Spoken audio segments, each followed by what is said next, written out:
Del Papa Francisco se conservan objetos personales como su rosario y breviario, así como algunas de sus vestimentas litúrgicas, los cuales serán exhibidos como reliquias de segundo grado. Pero, ¿qué pasará con las reliquias de primer grado? O sea, con las reliquias que se hacen con los restos de los pontífices. Históricamente, las pertenencias de los papas han seguido una serie de caminos preestablecidos. Tras la muerte del líder máximo de la Iglesia Católica, surge la inevitable duda sobre qué sucederá con sus objetos personales. La respuesta es que estos elementos suelen tomar distintos caminos, algunos escogidos por el Papa Francisco y otros harán parte de tradiciones religiosas. En ocasiones previas, estos artículos han terminado en colecciones de museos, archivos vaticanos, donaciones para causas benéficas o han sido transformados en reliquias religiosas. Con respecto a sus otros objetos característicos, puede que sean preservados en archivos vaticanos como lo son su maletín y sotana.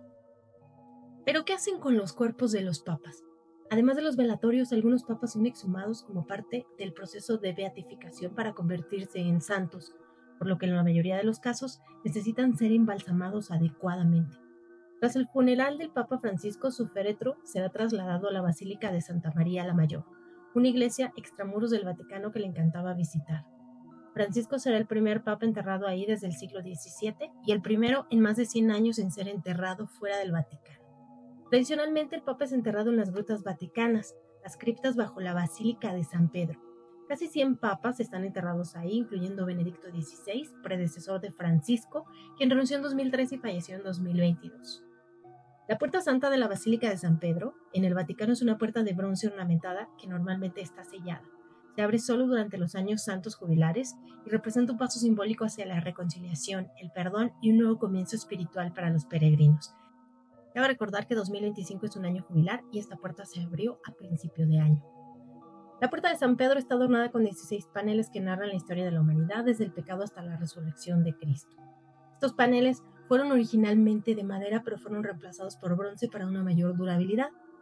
Para la ejecución del baldaquino situado en el altar de la Basílica de San Pedro, aquel que se encuentra justo sobre la tumba del apóstol, se extrajeron, fundieron y reciclaron los bronces del pronaos del Panteón de Agripa.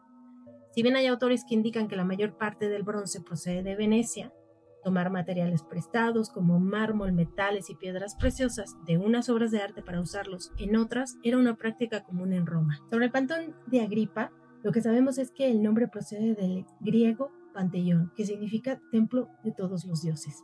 En la actualidad es uno de los edificios de la antigua Roma mejor conservados, principalmente porque ha estado en uso continuo durante toda su historia. Desde el siglo VII se ha utilizado como iglesia, recibiendo actualmente el nombre de Basílica de Santa María y los Mártires, pero siendo informalmente conocida por Santa María Rotonda. La plaza frente al panteón se llama Piazza della Rotonda y da nombre a un distrito de la ciudad. Por Dion Casio sabemos que la denominación de panteón no era la oficial del edificio, y que la intención de Agripa era la de crear un culto dinástico, probablemente dedicado a los protectores de la gens Julia, Marte, Venus y el Divus Julius, es decir, Julio César divinizado.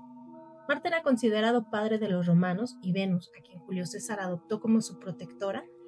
Entonces Virgilio, como un halago al César y a la Julia gens, la señaló como ancestro del pueblo romano. Agripa diseñó este edificio tal vez con el propósito de honrar a Augusto y a su descendencia. La gens era la organización social que presidió en Roma la constitución del Estado-ciudad.